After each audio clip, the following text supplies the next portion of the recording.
మనం తినే ఆహారం జీర్ణకోశంలో వెళ్తుంది. మరి మన ఆలోచనలు ఎక్కడికి వెళ్తాయి? ఎక్కడి నుంచి వస్తాయి? ఇది దరిదాపుగా మానసిక రోగంతో బాధపడుతున్న అందరికీ అవసరమైన ప్రశ్న. రోగం అంటే కేవలం పిచ్చి మాత్రమే కాదు.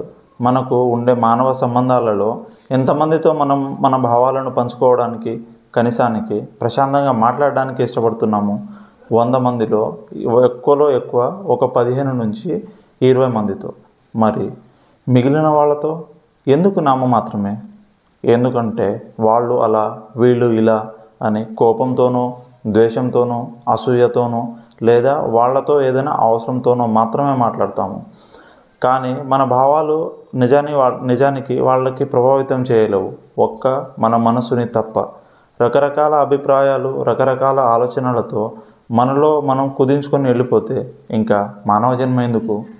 ఇంకా మనకంటే పశువులు నయం కదా. దేహం, దేశం, ధర్మం కాపాడే బాధ్యతలో నాతో పాటు మీరు పాలు పంచుకోండి. మీరు చేసే ఒక్క లైక్ 10 మందికి వీడియో చూపిస్తుంది. అలానే షేర్ చేయండి, సబ్స్క్రైబ్ చేయండి. వీడియో పైన సలహాలను కామెంట్లో చెప్పండి. మన చర్మానికి 3 పొరలు ఉంటాయని మన అందరికీ తెలుసు. అలానే శరీరం కూడా 5 పొరలతో నిర్మాణమై ఉంటుంది.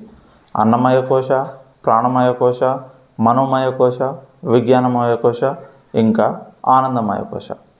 మొదటిది అన్నమయ కోశలో మనం తీసుకునే ఆహారం శరీరానికి కావాల్సిన ఎదుగుదల ఉంటుంది. రెండోది ప్రాణమయ కోశలో మన ప్రాణశక్తి ఉంటుంది. అదే మన పంచప్రాణాలు అని అంటుంటారు కదా. దీని గురించి సపరేట్గా వేరే వీడియోలో చెప్తాను. మూడోది మనోమయ కోశలో మనసు నిర్మాణమై ఉంటుంది. ఇందులోనే మన జ్ఞాపకాలు ఆలోచనల రూపంలో ఉంటాయి. కోపం, ద్వేషం, ఆశ, సుఖం, దుఃఖం అన్నీ ఈ శరీరంలోనే ఉంటాయి. నాలుగోది విజ్ఞానమయ కోశ. మేధా సంబంధం అయిన వివేకం అంతా ఇందులో ఉంటుంది. ఉదాహరణకి అకస్మాత్తుగా పాము మన కాళ్ళ కిందే కనిపించింది, అప్పుడు మన వైఖరి ఎలా ఉంటుంది అన్నది ఇందులో ఉంటుంది. ఇంకా ఐదోది ఆనందమయ కోశ. ఎప్పటికీ మొహం మీద చిరునవ్వు చెదరని స్థితి, అంటే మనం దేవుళ్ళుగా మారే స్థితి. దానికి సంబంధించిన విజ్ఞానం ఇందులో ఉంటుంది. ఈ 5ంటిని ఒకదానితో ఒకటి కట్టి ఉంచే వాటినే నాడులు అంటారు. ఈ నాడులు మన శరీరంలో ఉన్న నరాలు మరియు రక్తాన్ని సరఫరా చేసే సిరలు కాదు, వాటికి అతీతమైన వాహకాలు. మన మనసు ప్రశాంతంగా ఉండాలి అంటే మనం మనోమయ కోశాన్ని శుభ్రంగా ఉంచుకోవాలి. మన మానసిక ప్రవర్తన ఈ కోశాలు ఉండే స్థితిగతులపైన ఆధారపడి ఉంటుంది. ఉదాహరణకి 3 నెంబర్లు కంటి చూపు తక్కువగా ఉన్న వ్యక్తికి కళ్ళ అద్దాలు తీసేస్తే తనకు కనిపించే ప్రపంచం మొత్తం మసకగానే కనిపిస్తుంది. కాదు 1వ నెంబర్ ఇంకా 2వ నెంబర్ అద్దాలు పెట్టినా మసకగానే ఉంటుంది. 3వ నెంబర్ కలిగిన అద్దాలు కంటికి తగిలిస్తేనే తనకు ప్రపంచం మొత్తం స్పష్టంగా కనిపిస్తుంది, ఇంకా మనసు ప్రశాంతంగా ఉంటుంది.